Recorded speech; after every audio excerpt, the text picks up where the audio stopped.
LG is stepping its game up as it throws its latest smartphone into this year's group of flagships. It's Joshua Vergara from Android Authority. What's going on, everybody? And I'm reporting to you live from New York City with your first look at the LG G4. Given the different leaks that we've seen recently, the new leather backings were already expected, but more on that later. The device we got ample time with was a titanium finished plastic build. If you don't want one of the many leather color options, there will also be a gold version and a white ceramic finished plastic available. Given LG's success when it comes to curved displays, it shouldn't come as any surprise that the G4 sports one, but it's really subtle. Subtle enough, in fact, that the G4 will benefit from the durability afforded the Flex line without having a pronounced curve. With a 5.5-inch display, the G4 takes some of the best aspects of the previous two releases, including their signature rear-facing button layout that is easily hit by the index finger. Though the stitching in the middle struck us as just a little bit showy, the leather actually gives the G4 an enhanced feel. It is sourced from actual cows, and is vegetable tanned to give a warm look and an authentic feel. Plenty of colors including black, blue, and yellow will be available for the leather backing, with even more coming in the summer. The leather is also supposed to keep the back pretty cool to the touch, closer to skin temperature no matter what temperature environment you are in. And the best part, all of the backings are removable, which means a 3000 mAh replaceable unit and a micro SD card slot that you might need for camera-specific features are inside.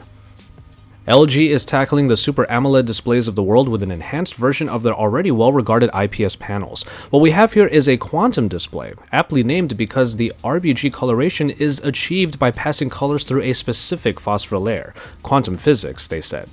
Their focus, however, was on making the Quad HD display rival the DCI standard that is found in general television and cinema. Whereas the Super AMOLED display might oversaturate colors a bit past the DCI standard, the LG G4 Quantum display hits 98% of that mark.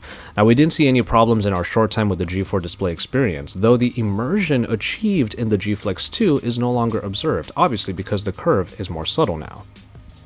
Which brings us to performance, where the LG G4 is the result of a very close relationship with Qualcomm. The Snapdragon 808, with 3GB of RAM, powers this phone and has been optimized as much as possible for G4 operation. Much like Samsung did with their in-house Exynos, the Snapdragon 808 is catered specifically to the needs of the G4, and I am happy to report that the phone moved very smoothly in my usage.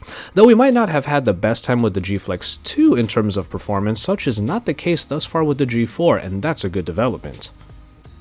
Already mentioned before is the removable back. That means the LG G4 sports a couple of features many current flagships actually lack: replaceable battery and expandable storage. LG claims that the battery life can get close to 20 hours of talk time and close to 95 hours for music playback, but we'll look forward to our full review for those actual tests. What we're really excited for, as usual, is the camera, which LG put a lot of work into. A f1.8 aperture package one-ups the competition and also includes a larger sensor than plenty of the others found in flagships today. OIS has also been enhanced with a wider stabilization range. And color has been given a big focus, with LG adding in what is called a color spectrum sensor found right next to the optics that will analyze the scene to help achieve the right white balance automatically and accurately. So far, colors on the photos look good, but we will obviously test this out with our own unit in the future.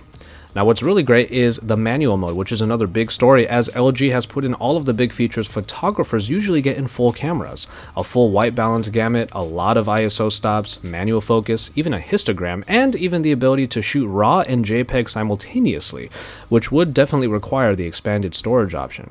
The G4 camera looks really robust and might be one of its greatest sells.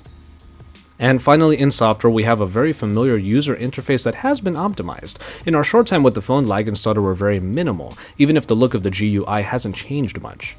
Additions in the OS include an enhanced calendar that can save captures from most parts of the phone as reminders on dates, and a more powerful gallery application that, among other uses, groups photos into memories categories for an easy way to look back on your photos. Of worthy mention is LG's continued relationship with Google, as the G4 will sport an almost Nexus-like experience, as they said.